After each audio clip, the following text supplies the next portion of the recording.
Hello friends, இன்றைக்கி நம்ம மாங்காய் ஊறுகாய் செய்ய போகிறோம். இந்த மாங்காய் ஊறுகாய் செய்யறது ரொம்ப ஈஸி. இது எப்படி செய்யுதுன்னு வாங்க பார்க்கலாம். மாங்காய் ஊறுகாய் செய்கிறதுக்கு 1.5 கிலோ மாங்காய் எடுத்திருக்கேன். அந்த 1.5 கிலோ மாங்காவை இந்த மாதிரி நம்ம துருவி எடுத்துக்கலாம்.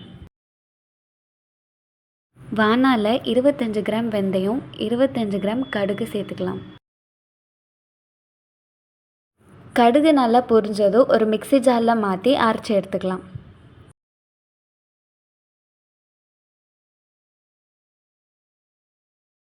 வாணலியில் 400 ml எண்ணெய் சேர்த்துக்கலாம். எண்ணெய் சூடானதும் 15 கிராம் கடுகு சேர்த்துக்கலாம்.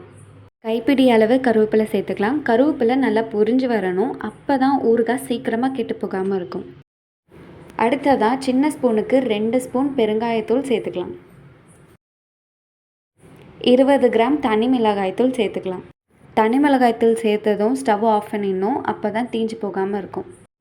இப்போது நம்ம துருவி வச்ச மாங்காய் கூட இந்த எண்ணெயை சேர்த்துக்கலாம். எண்ணெயை சேர்த்ததுக்கப்புறமா நம்ம அரைச்சி வச்ச பொடி, அது கூடவே தேவையான அளவு உப்பு சேர்த்துக்கலாம். இது ரெண்டையும் சேர்க்கும் போது வீடியோ கட் ஆகிடுச்சு.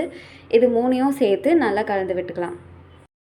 நம்ம கலந்து விடும்போது எண்ணெயே இல்லாத மாதிரி இருக்கும். ஆனால் 2 நாள் கழித்து மாங்காய் நல்லா ஊறி இந்த மாதிரி எண்ணெய் பிரிஞ்சு வந்திருக்கும். அவ்வளோதான், ரொம்ப டேஸ்டான மாங்காய் ஊறுகாய் ரெடி.